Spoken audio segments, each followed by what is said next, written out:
El día de hoy nos encontramos con el ingeniero agrónomo Nelson Piraneque, que es ingeniero agrónomo de la Universidad Pedagógica y Tecnológica de Colombia.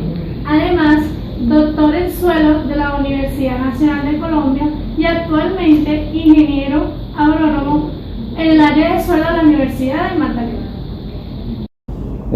Muy buenos días, es un placer para mí estar hoy trabajando este tema tan importante como es el uso de microorganismos para apoyar los programas de fertilización en los suelos. Es importante que sepan que los biofertilizantes pues son unos insumos importantes y formulados por uno o varios organismos que normalmente son aislados desde el suelo, los cuales de una u otra forma proveen o mejoran la disponibilidad de los nutrientes que normalmente aplicamos a los cultivos. Entonces, la importancia o la relevancia que eso tiene es porque permiten reducir los costos de producción. Hay algo interesante que tiene que ver con la parte ambiental, y es que protegen el medio ambiente. Cuando nosotros utilizamos organismos aislados de los mismos sitios, lo que estamos haciendo es potencializándolos y evitando riesgos en el medio ambiente como contaminación o cualquier otro efecto. Y por tanto ayudamos a conservar y a mantener el suelo. Entonces, siendo un recurso natural tan importante, es importante que nosotros también trabajemos el suelo desde el punto de vista de la fertilidad y la biodiversidad, porque el suelo es el sustento no solamente del agua, sino también de los alimentos y de muchos otros aspectos que se desarrollan en el medio ambiente, como ustedes ya bien lo saben.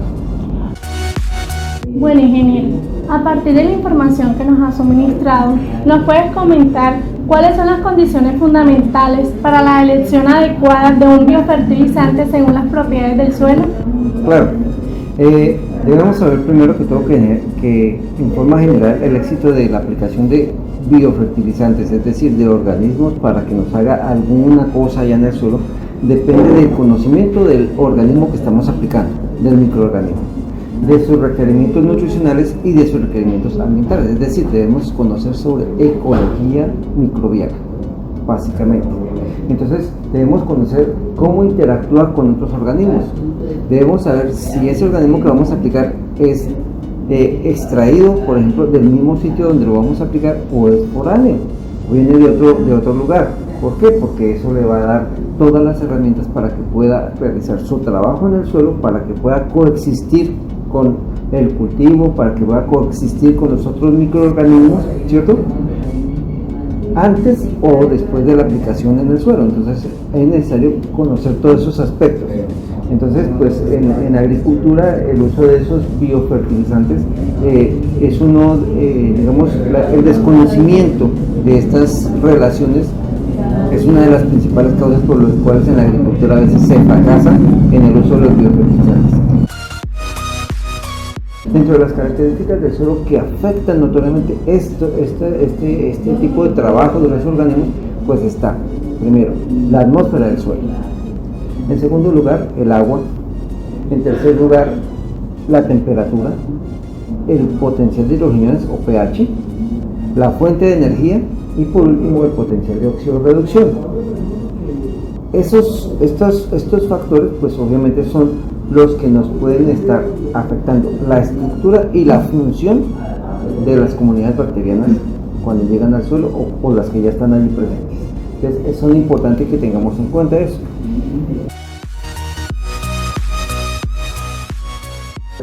El agua es importante para la motilidad de los organismos, para mantener la temperatura y la aireación en el suelo, porque los organismos necesitan temperatura y humedad. El pH, por ejemplo, es la propiedad del suelo que más afecta la estructuración de las comunidades bacterianas. Entonces, cuando hablamos de pH, pues tenemos organismos que se desarrollan muy bien en pHs ácidos, los acidófilos.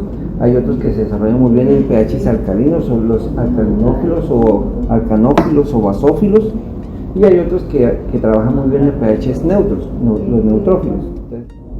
Bueno, ingeniero, entonces, ¿cuáles serían los microorganismos utilizados para la biofertilización del suelo? Bueno, para programas de biofertilización se han empleado muchísimos tipos de organismos, ¿sí? Tenemos organismos solubilizadores de fosfatos, tenemos organismos sintetizadores de agentes quelatantes, tenemos organismos que fijan nitrógeno, tenemos organismos que mineralizan materia orgánica, tenemos organismos promotores de crecimiento vegetal, tenemos organismos inhibidores de patógenos, ¿cierto? Y en general, pues a todos ellos se les denomina organismos promotores de crecimiento vegetal, ¿sí?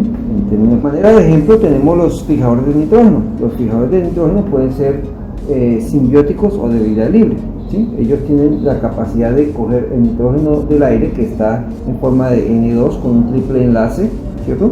Romper ese triple enlace y entregárselo a la planta en forma amoniacal, ¿sí? La asociación simbiótica más conocida es de las leguminosas con el resobio, ¿sí? Leguminosas que hoy en día ya no se llaman leguminosas, sino que se llaman las fabáceas, ¿sí? Y hay otras que, por ejemplo, están las plantas actinorrísticas con franquia, los helechos con azola y anabaena, y las asociaciones entre líquenes y cianobacterias. Son simbiosis conocidas de fijación simbiótica de nitrógeno, ¿sí? Entonces aquí pues es una simbiosis mutualista. Entonces, por ejemplo, la planta le entrega en este caso al bacteroide carbohidratos y todo lo que él necesita para su desarrollo, mientras que él le entrega en contraprestación el nitrógeno que atrapa de la atmósfera. Se ha logrado establecer que, por ejemplo, en la fijación simbiótica de nitrógeno, en el caso de leguminosa con resobio, esa simbiosis puede suplir desde 40 hasta más de 300 kilogramos de nitrógeno por año, dependiendo del cultivo. Entonces es una forma fácil, barata y ecológica de tener nitrógeno en el suelo. Otro son los solubilizadores de fósforo. El fósforo es uno de los elementos más difíciles de trabajar en nuestro medio, y digo en nuestro medio en Colombia.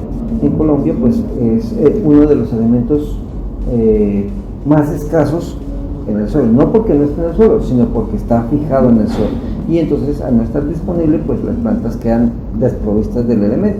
Y cuando yo les hablo de las plantas, también debemos irnos a el tema de que una planta desnutrida, pues obviamente quien la consume va a estar desnutrido.